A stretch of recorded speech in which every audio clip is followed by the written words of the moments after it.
টুনটুনির জীবনযুদ্ধ একটি হৃদয় ছোঁয়া গল্প। একটা ছোট্ট সবুজ পাখি টুনটুনি। তার গায়ের রং পাতার মতো সবুজ, চোখে এক ধরনের বুদ্ধিমত্তার ঝিলিক। বন জঙ্গলের মাঝখানে নদীর ধারে ঝোপঝাড়ের ভিতরে ছিল তার ছোট্ট পৃথিবী। নিজের ঘর গড়ার স্বপ্ন। বসন্তের এক কোমল সকালে টুনটুনি নতুন জীবনের স্বপ্ন দেখল। সে ভাবল, আমারও তো একটা ঘর দরকার, যেখানে আমি নিরাপদে থাকতে পারব, ভবিষ্যতে আমার বাচ্চাদের বড় করতে পারব। সে বন জুড়ে উড়ে উড়ে খুঁজতে লাগল উপযুক্ত জায়গা। অবশেষে একটি বড় সবুজ পাতা আর নরম ডালপালার ঝোপ তার নজরে পড়ল। জায়গাটা ছিল লুকানো, শত্রুর চোখ এড়িয়ে থাকা সহজ। টুনটুনি তার অসাধারণ দক্ষতা কাজে লাগাল। ঠোঁট দিয়ে পাতায় সূক্ষ্ম ছিদ্র করল, তারপর মাকড়সার জাল, নরম তন্তু আর ঘাস দিয়ে সেলাই করতে লাগল।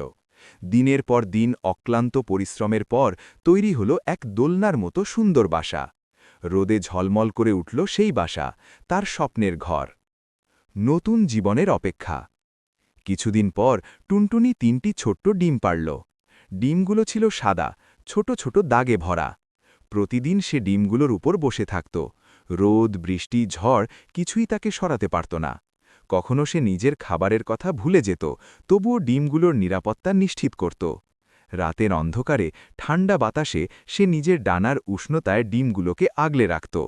তার চোখে তখন শুধু একটাই স্বপ্ন, আমার বাচ্চারা সুস্থভাবে জন্ম নিক। বিপদের ছায়া। একদিন দুপুরে যখন চারদিক নিস্তব্ধ, তখন এক ভয়ঙ্কর বিপদ এসে হাজির হল। একটি ক্ষুধার্ত সাপ ধীরে ধীরে সেই গাছের দিকে এগিয়ে এলো। তার চোখে ছিল শিকার ধরার তীক্ষ্ণ দৃষ্টি। সে গন্ধ পেয়েছে, এখানে খাবার আছে। টুনটুনি দূর থেকে সব দেখছিল। তার ছোট্ট শরীর কাঁপছিল, কিন্তু সে পালিয়ে গেল না। সে জানত, এখন পালালে তার সব শেষ। বুদ্ধির জয়।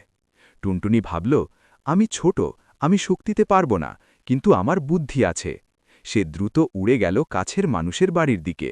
সেখানে গিয়ে সে জোরে জোরে ডাকতে লাগল, চি চি চি চি চি। মানুষটি শব্দ শুনে অবাক হয়ে বাইরে এলো।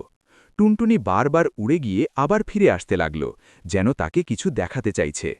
কৌতূহলী হয়ে সে তার পিছু নিল। গাছের কাছে এসে সে সাপটিকে দেখতে পেল।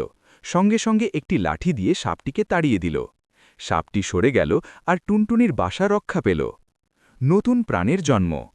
কিছুদিন পর ডিমগুলো ফেটে বের হলো ৩টি ছোট্ট বাচ্চা। তারা ছিল একেবারেই দুর্বল, চোখ ঠিকমতো খুলতেও পারত না। তাদের মুখ সব সময় খোলা থাকত, খাবারের অপেক্ষায়। টুনটুনি তখন শুরু করল নতুন সংগ্রাম। দিনভর সে উড়ে বেড়াত, পোকা ধরত, ছোট ফল খুঁজে আনত। ঝড়, বৃষ্টি, রোদ, গরম কিছুই তাকে থামাতে পারত না। অনেক সময় সে নিজে না খেয়ে বাচ্চাদের খাওয়াত। তার কাছে নিজের চেয়ে বাচ্চাদের জীবন ছিল বেশি মূল্যবান। কঠিন সময়। একদিন প্রচণ্ড ঝড় শুরু হল। বাতাসে গাছ দুলতে লাগল, বৃষ্টি ঝরতে লাগল অবিরাম। টুনটুনির বাসা দুলছিল ভয়ঙ্করভাবে।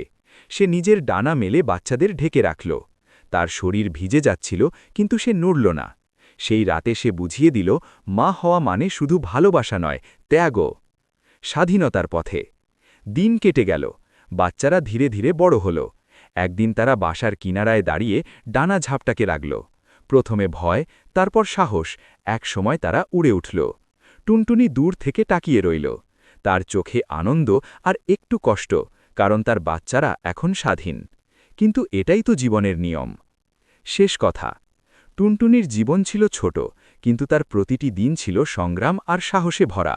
সে শিখিয়েছে, ছোট হওয়া কোনো দুর্বলতা নয়। বন্ধুগণ, ভিডিওটি দেখার জন্য ধন্যবাদ। ভিডিওটি ভালো লাগলে দয়া করে আমাদের চ্যানেলটি সাবস্ক্রাইব করুন।